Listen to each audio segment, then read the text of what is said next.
여러분, 신약 성경을 보면 사람에게 고통을 주면서 올바로 살지 못하게 하는 악한 존재들이 등장합니다. 이것들은 주로 사람의 내면에 존재하면서 활동하는 것들인데요. 예수님의 주된 사역은요, 사람들에게 악한 존재들을 쫓아내 주시는 것이었습니다. 예수님은 악한 존재를 대략 세 가지 이름으로 부르셨습니다. 첫 번째는요, 더러운 귀신입니다. 이 더러운 귀신이라고 번역한 말은 조금 아쉬움이 있습니다. 더러운 귀신의 원어는 헬라어 푸뉴마 아카사르톤입니다. 직역하면 더러운 귀신이 아니라 더러운 영입니다. 귀신이라고 번역을 해버리면 우리와 또 여러분과 관계가 없는 그런 대상이 되죠.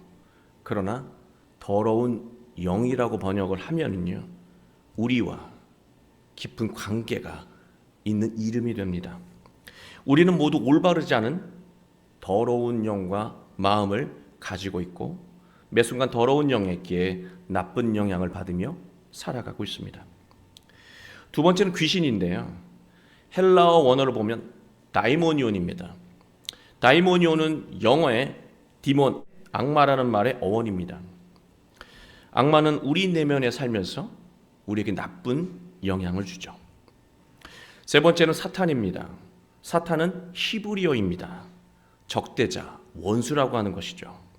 베드로가 예수님의 길을 가로막자 예수님이 베드로에게 너는 하나님의 일은 생각하지 않고 사람의 일만 생각하는구나 호통치시면서 베드로를 사탄이라고 말씀하셨습니다. 더러운 영, 악마, 원수는요, 모두 같은 것들이에요.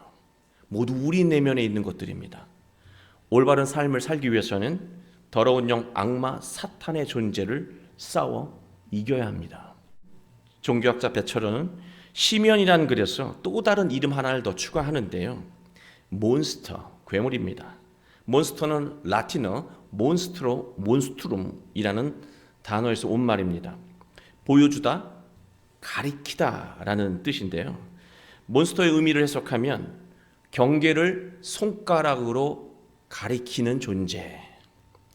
사람이 자신의 한계를 넘어서려고 노력하는 순간마다 나타나서 편안하고 게으른 과거를 손가락으로 가리키며 다시 돌아가라고 유혹하는 존재가 바로 몬스터라고 하는 거예요.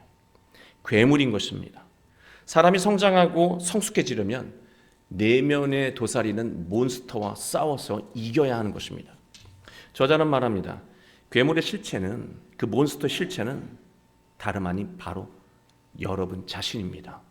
쉽게 말해서 지금까지 축적된 지식과 경험, 자기 기준을 고집하는 자아가 바로 괴물이고, 이러한 그릇된 자아를 이겨내지 못하면 삶은 달라지지 않는다고 말합니다.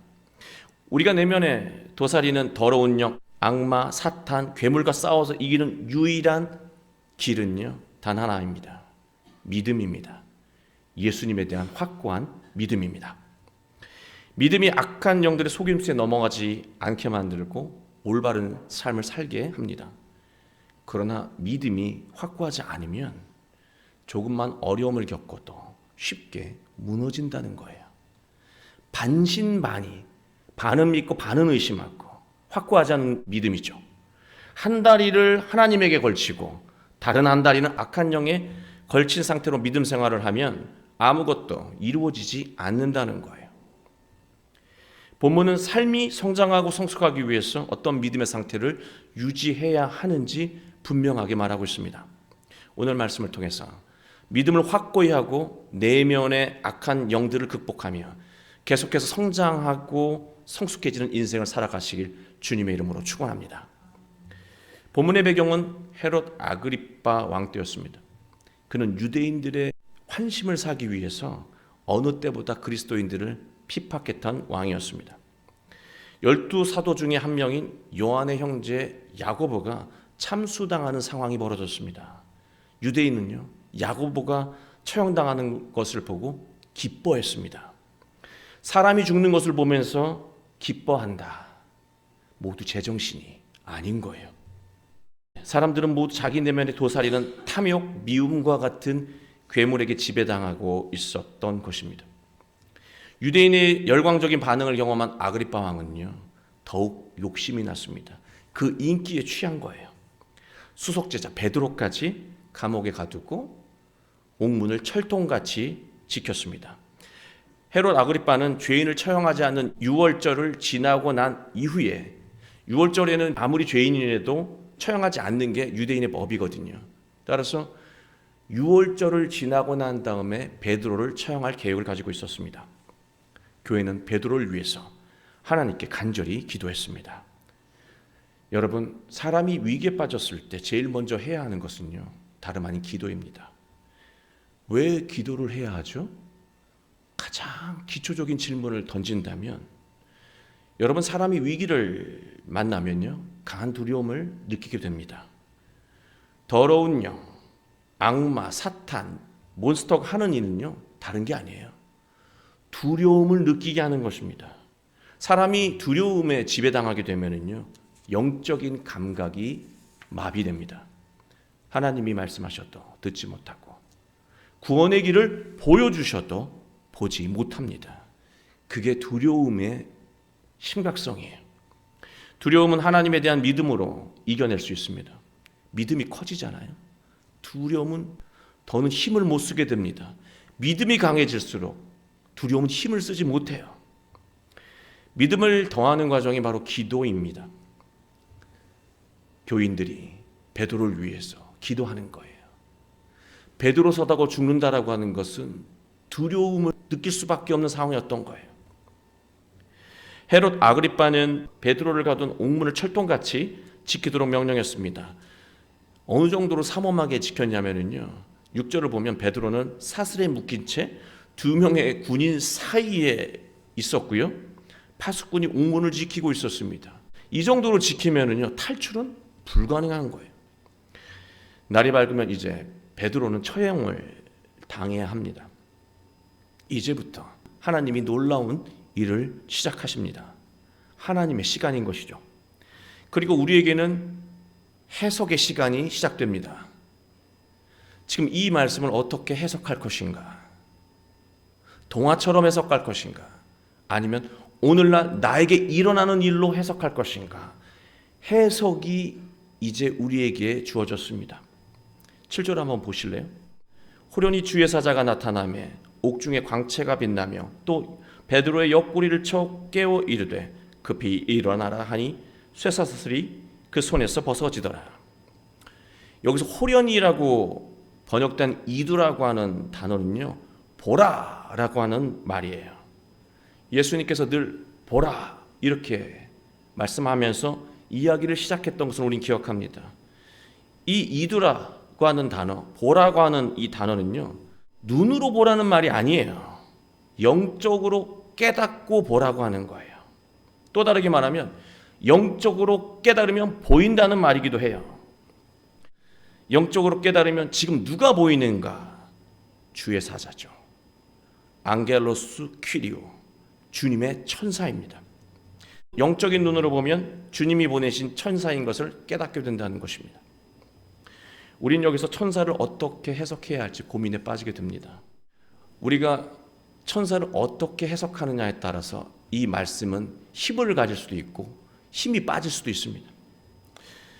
천사를 르네상스 시대의 그림처럼 날개 달린 벌거벗은 어린아이처럼 여겨버리면 하나님이 우리가 문제가 생길 때마다 잠깐 비현실적인 존재를 보내셔서 문제를 해결해 주신다라고 여기는 해석이에요. 비현실적인 천사를 보내셔서 우리가 할 수 없는 문제를 해결해 주신다. 이렇게 해석하는 것도 나쁘지 않습니다. 그러나 문제는 이러한 일은, 이러한 천사는 우리 인생 속에 나타나지 않는다는 것입니다. 그게 문제예요. 하나님이 사람의 문제를 해결하기 위해 잠깐 비현실적인 일을 벌이신다는 것으로 믿는다면 우리는 살면서 하나님의 권능을 실제로 경험할 수 없게 됩니다. 늘 천사가 언제 나타나지 않다면 경험할 수가 없는 거예요. 그러나 영적인 관점으로 이 말씀을 해석한다면 해석이 달라집니다. 여러분, 사도행전의 서술 방식은요, 사실적으로 그 이야기를 기록하기도 하지만요, 자세하게 기록을 했을 때 위험에 처할 수 있는 일들은요, 은유적인 상징으로 진실을 전합니다. 주의 사자, 주의 천사는 사람이에요. 감옥의 상황을 정확하게 알고 있는 사람입니다. 군인 중에 하나일 수도 있고 파수꾼 중에 하나일 수도 있습니다. 사도행전이 자세하게 말하면요, 위험에 빠질 수 있는 존재들이에요. 아이러니하게도 감옥에서 일하는 사람들이 복음을 들을 수 있는 기회가 더 많았습니다. 사도들이 감옥에 잡혀오면 뭘 하겠습니까? 복음을 전하는 거예요. 그래서 감옥에서 일하는 사람 중에는 은밀하게 개종하는 사람들이 많았습니다. 무엇보다 주의 천사가 사람일 수밖에 없는 이유가 있어요, 여러분. 만약 주의 사자가 비현실적인 막강한 힘을 가진 천사였다면요, 병사들에게 걸릴까봐 도둑고양이처럼 조심조심 일하지 않을 거예요. 그 막강한 힘으로 적들을 섬멸하고 당당하게 베드로를 끌어냈겠죠. 그리고 소문내라고 했겠죠. 하나님이 얼마나 대단한지. 그런데 너무 조심스럽게 베드로를 구출하고 있다라고 하는 것입니다. 구절을 보면 베드로가 반응을 하는데요, 이 내용이 매우 중요합니다. 베드로가 나와서 따라갈새 천사가 하는 것이 생시인 줄 알지 못하고 환상을 보는가 하니라. 천사가 하는 것이 생시인 줄 알지 못했다는 말을 지역하면 이런 거예요. 천사에 의해서 일어난 일이 참인지 몰랐다. 베드로는 자신을 구하러 온 사람이 주님의 사자인지 알아보지 못한 것입니다. 왜냐하면 위험을 무릅쓰고 이런 일을 할 사람은 없다고 여기기 때문입니다. 자기 목숨이 위태로운데 그 목숨을 걸고 누군가를 구하기 위해서 이런 일을 할 사람은 없다고 여기는 거예요. 이런 일은 환상에서나 나올 법한 믿을 수 없는 일이라고 생각한 것입니다. 베드로는 실제로 일어나는 일을 보면서도요, 믿지 못하고 있습니다. 베드로는 이런 일을 경험한 적이 없었던 것입니다. 좀 더 냉혹하게 해석한다면 베드로 자신은 이런 상황이 되었을 때 목숨을 걸고 위기에 빠진 사람을 구할 마음이 없는 거예요. 이런 상황에서 구할 마음이 없는 사람이 그런 상황을 겪게 되면 믿을 수가 없는 거예요. 현실로 일어나는데도 못 믿는 거예요. 왜? 나는 이런 상황이 됐을 때 절대로 그렇게 할 사람이 아니니까. 희생할 줄 모르는 베드로의 마음이 베드로의 앞길을 막는 괴물이었던 것입니다. 여러분, 우리가 보는 것이 전부가 아니에요. 우리가 아는 것이 전부가 아닙니다. 하나님은 내가 여러분이 이해할 수 없는 영역에서 여러분을 위해서, 우리를 위해서 지금도 일하고 계시다라고 하는 것입니다. 저는 이 구절을 해석하려고 많이 노력했습니다.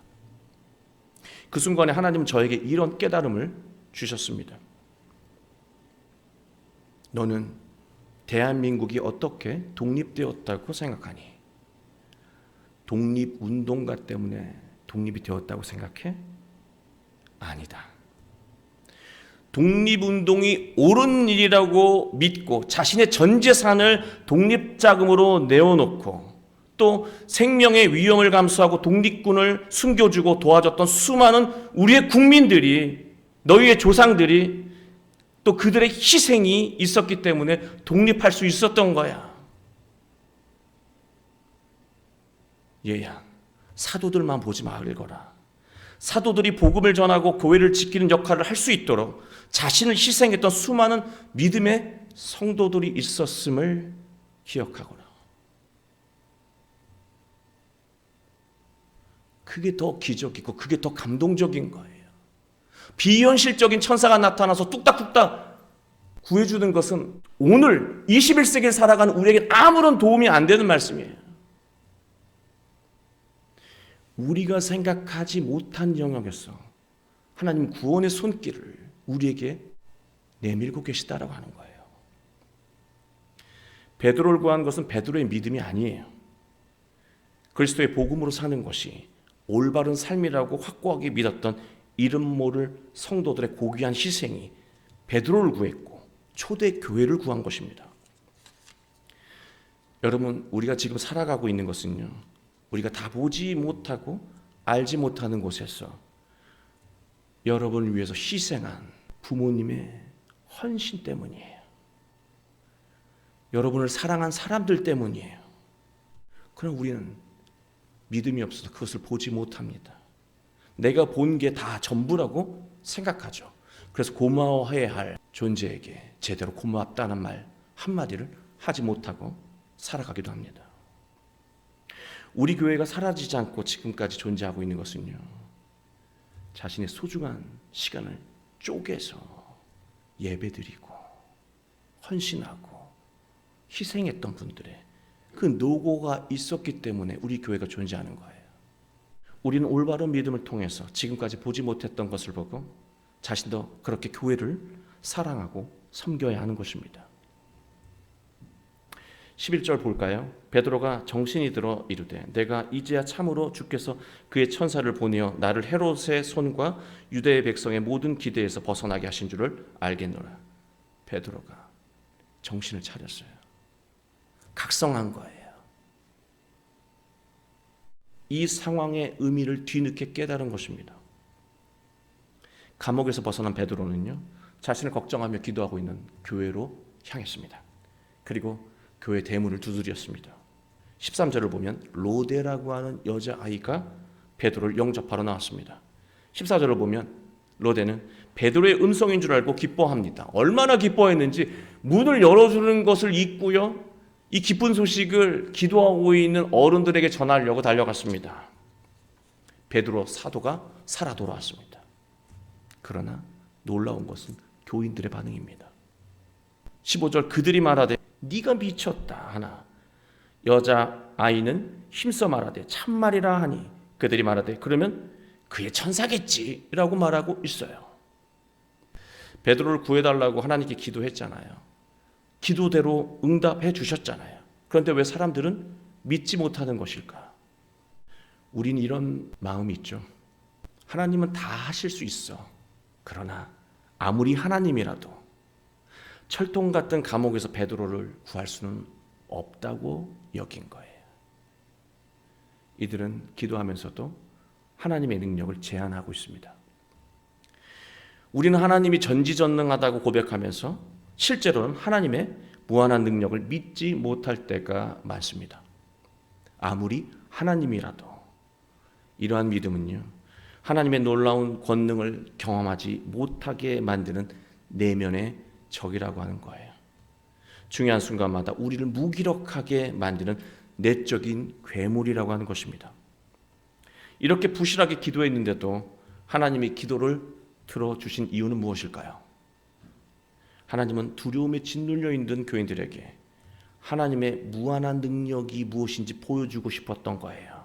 그리고 초대 교회를 향한 하나님의 선한 계획을 일깨워 주시고 싶었던 것입니다.